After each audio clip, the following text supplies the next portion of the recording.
Et on va les retrouver sur le terrain, nos envoyées spéciales, Marianne Cotenoff et Marine Truchot. Bonjour à toutes les deux. Marianne, qu'est-ce que vous pouvez nous raconter de cette nuit que vous avez vécue avec la Russie qui continue de frapper, et ce matin, j'allais dire, si c'est revenu, si le calme est un peu revenu? Oui, le calme est revenu ce matin, mais c'était une nuit assez intense au niveau des bombardements. Nous sommes à Zaporijia, et rien qu'à Zaporijia, eh bien, il y a eu 12 frappes de drones Shahed avec 13 blessés. Ce sont surtout des infrastructures énergétiques qui ont été touchées, mais également quelques bâtiments civils. Mais vous l'avez dit, c'est toute l'Ukraine qui a été frappée, les villes comme Vinnytsia, Kiev évidemment, mais également Pavlograd, Soumy, et en ce moment même c'est à Kharkiv que c'est en train de frapper, donc on le voit, beaucoup de frappes. Et puis il faut le dire que nous sommes donc ici à Zaporijia, et à Zaporijia, à une 60aine de kilomètres, il y a la ville stratégique d'Orikiv, et depuis hier il y a une grosse offensive russe en direction de cette ville, avec des combats, et cette offensive qui devait prendre fin en fait hier soir, mais qui a repris ce matin, et les combats se poursuivent toujours dans cette région. Merci beaucoup Marianne, on l'a vu, frappe intensive. Prudence à toutes les deux, Marianne et Marine, qui êtes sur le terrain. On le voit avec ces images, Magali, la Russie poursuit ses frappes. Que fait Vladimir Poutine là ? Vladimir Poutine, il poursuit toujours le même objectif, c'est la capitulation de l'Ukraine. En fait, rien n'a changé malgré tous les espoirs en Europe, malgré toutes les déclarations d'un Donald Trump. On voit bien qu'en fait, rien ne change. Vladimir Poutine poursuit son objectif, poursuit ses frappes, notamment sur les structures énergétiques ukrainiennes à l'approche de l'hiver. Donc en fait, rien n'a changé dans l'état d'esprit de Vladimir Poutine. C'est ce qu'il faut comprendre.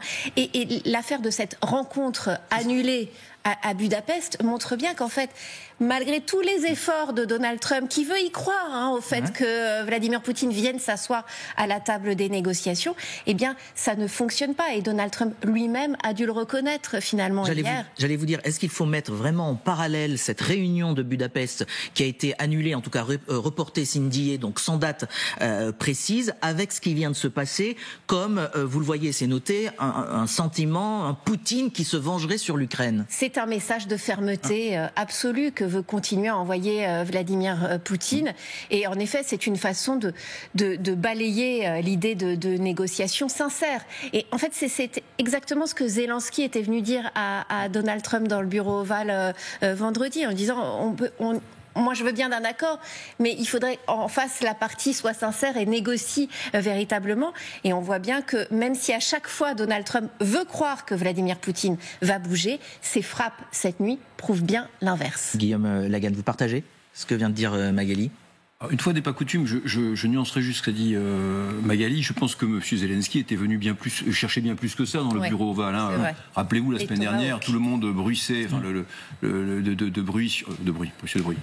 les Tomahawks étaient sur la table. On disait qu'il allait y avoir la livraison de ces missiles de longue portée à l'Ukraine. Ça pouvait changer, peut-être pas la face du conflit, mais en tout cas, ça montrait un engagement américain aux côtés de Kiev. Je crois que c'est cela qui était venu chercher M. Zelensky. Et puis, il avait, mais ça, c'était pas une nouveauté, déjà accepté l'idée d'un cessez-le-feu sur les lignes actuelles de front en Ukraine. Or, ce n'est pas du tout ce que M. Poutine veut aujourd'hui. M. Poutine voudrait que l'Ukraine cède des territoires qui sont aujourd'hui sous le contrôle de l'armée ukrainienne dans le Donbass. C'est un prérequis à toute évolution de négociation. Et ça, les Ukrainiens sont quand même, et même au-delà des Ukrainiens, les amis de l'Ukraine considèrent que non. Parce qu'effectivement, ce que veut nous montrer M. Poutine, c'est que sur le plan militaire, c'est lui qui a la haute main, mais ça n'est pas si évident que ça.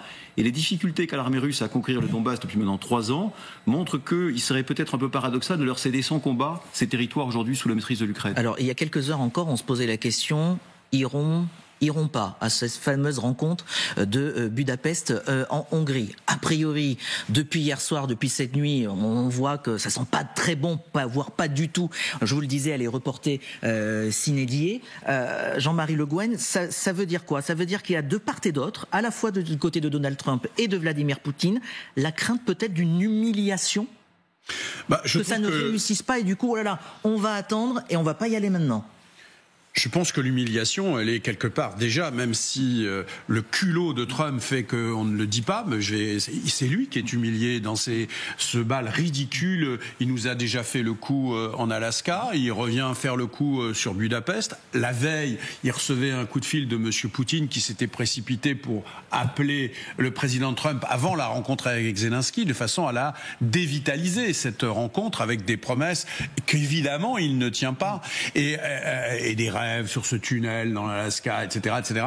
Bien, donc on est devant quelqu'un, Monsieur Trump, qui se fait manipuler par Poutine, qui lui a une orientation tout à fait claire. Il ne s'arrêtera pas, pense-t-il, tant qu'il n'aura pas reconquis non seulement les prérequis qu'il avance dans la négociation, mais c'est des prérequis dont il sait qu'ils ne seront jamais acceptés, et que donc ça justifie son intervention permanente, tout en se mettant dans une posture un peu plus souple. Mais il veut aller jusqu'au bout. C'est absolument clair. Monsieur Trump refuse de voir cette réalité, d'en tirer les conséquences, et il est ballotté d'une façon permanente. Je citais juste l'Alaska, mais ça avait été vrai à d'autres.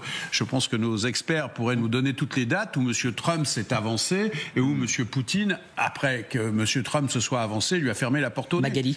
C'est vraiment... si un président français faisait ça, imaginez ce que nous dirions autour de la table. Hein.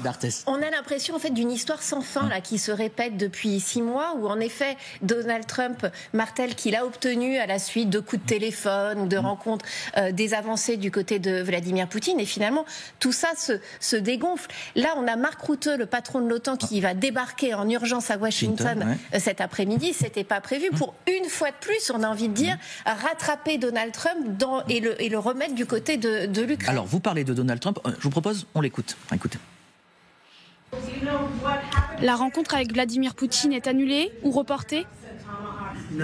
Non, je ne veux pas d'une réunion inutile. Je ne veux pas perdre mon temps, alors je vais voir ce qui se passe. Guillaume Lagan, on pourrait se dire, elle n'aura jamais lieu cette réunion, non ? Vous avez encore un peu d'espoir. Elle a déjà eu lieu, en fait. Budapest, si vous voulez, c'est vu par beaucoup d'observateurs comme Anchorage 2. D'accord. Anchorage en Alaska, c'était une réunion dont on pensait qu'il allait sortir quelque chose. Or, en fait, au-delà des images très favorables au Kremlin, puisqu'il a quand même, M. Poutine a mis pied sur le sol américain, alors qu'il était sanctionné, mal vu, etc. Donc il y a eu un effet d'image positif pour lui, mais sur le fond du sujet, ça n'a pas changé. Ça n'a pas changé pourquoi ? Parce que, en réalité, M. Poutine, alors peut-être a-t-il tort, peut-être a-t-il raison, est persuadé qu'il peut militairement dominer l'Ukraine, donc il n'a pas de raison de céder sur le plan diplomatique aujourd'hui. Et d'autre part, si vous voulez, si on fait le parallèle entre, vous savez, le Proche-Orient et la situation en Ukraine, Gaza, Ukraine. Dans le cas du Proche-Orient, Monsieur Trump, il a un véritable levier sur Israël, puisque c'est lui qui donne les armes, donc il peut décider qu'Israël arrête son offensive. Mais là, c'est pas lui qui fournit les armes à la Russie, c'est la Russie qui est autonome. Ce qu'il peut faire, c'est faire pression sur l'Ukraine, mais les malheureux, eux, ils sont dans une situation de difficulté, et ils voudraient au contraire éventuellement un cessez-le-feu. Donc en fait là on est dans les termes de la négociation ne sont pas très clairs. En plus il y a tout ce qu'on ne dit plus. Quels sont les liens réels de M. Trump avec M. Poutine, quelle est la familiarité ou la sympathie idéologique qu'il peut éprouver pour la Russie au détriment de l'Ukraine. Tout ça se mêle, et quand on voit le verbatim là, de la réunion qu'il y a eu avec Zelensky, apparemment ce qu'en a dit le Financial Times, c'est quand même extrêmement brutal pour les Ukrainiens, et on peut imaginer qu'il prend des mots beaucoup plus doux pour la Russie. Non, mais je voulais dire vraiment la même chose. C'est-à-dire que la façon, enfin, ce qui a été raconté de la réunion vendredi dernier dans le bureau ovale, en fait, le bureau ovale 2 a été quasiment un peu en dessous du bureau ovale 1, mais pas tant que ça. C'est-à-dire qu'a été racontée la scène où Donald Trump prend les cartes, les jette et dit « Regardez la ligne rouge, je ne sais même pas où c'est. Je n'y suis jamais allé. De quoi me parlez-vous » Donc en fait, en termes d'image, si on revient à l'actualité la plus immédiate, en termes d'image, il n'allait pas gâcher son relatif succès au Proche-Orient par un échec visible du monde entier à Budapest.